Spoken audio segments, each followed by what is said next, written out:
మన నారాయణపేట జిల్లా మక్తలనుల్లా state bank ఉన్నది. ఆ బ్యాంకుతో వాళ్ళు చూడరిని మంచిగా టోపీ పెట్టుకున్నాడు, ముఖానికి మాస్క్ పెట్టుకున్నాడు, ఏదో దగ్గురోగం ఉన్నోని లెక్క, వెనక బ్యాగ్ వేసుకున్నాడు. ఇక ఇటు అటు అటు ఇటు తిరుగుతూనే ఉన్నాడు. ఈ తిరుగుడు అగ్గిదాలుగా ఎందుకు తిరుగుతుండో చెప్తా. అయితే ఇగో ఈడ బండి ఉన్నది చూడు, ఈ బండిలా ₹1,50,000 ఉన్నాయి. వాటి మీద ఈయన కండ్లు పడ్డాయి. ఇక వాటిని మాయం చెయ్యాలి. ఎట్లా చేస్తాడో చూడాలి. మీరు చూసి నేర్చుకునేరు. ఎవడన్నా దొంగ బుద్ధి ఉంటే మీరు అలర్ట్గా ఉండాలని చూపిస్తున్నా. ఇగో ఈడ అన్న పైసలు డ్రా చేసుకున్నాడా, ఈడేమో బండి కాడకు వచ్చిండు. ఇక ఈ అన్ననేమో బండి మీదనే కూర్చొని జరిసి ఫోన్ మాట్లాడుతుండు.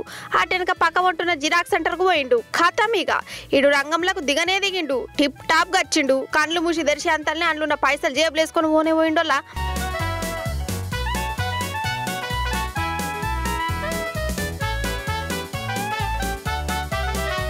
అగో ఎంత దర్జాగా పోతుండో చూడు.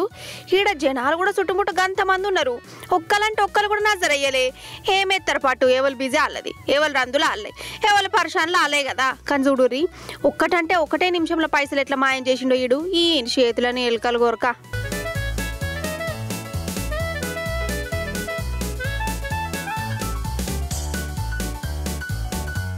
మక్తల్ దొంగను కథ గట్లున్నదా? ఇక ఇప్పుడు అనపర్తి జిల్లా కొత్తకోటల కళాపోషణ చూపించిన దొంగ అక్కల కథ చూడురిగా. కొత్తకోటల శివ హనుమాన బంగారం దుకాణం ఉన్నది.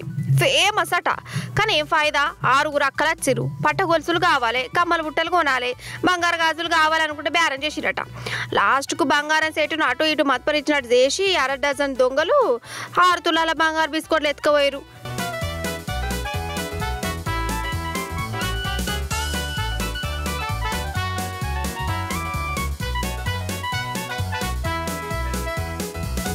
కానీ చూసిన వానుల్లా దొంగోడు ఈ దొంగక్కలు దొంగతనం చేసింది పట్టపగిటీలే. చుట్టుముట్టు జనాలు కూడా ఉన్నారు. అయినా కొంచెం కూడా భయపడలే. ఏదో పుణ్యకారం చేస్తున్నామన్నట్టే దర్జాగా దొంగతనం చేసి గాయపడిపోయారు. ఏం దొంగలో ఏం పాడో పాటు.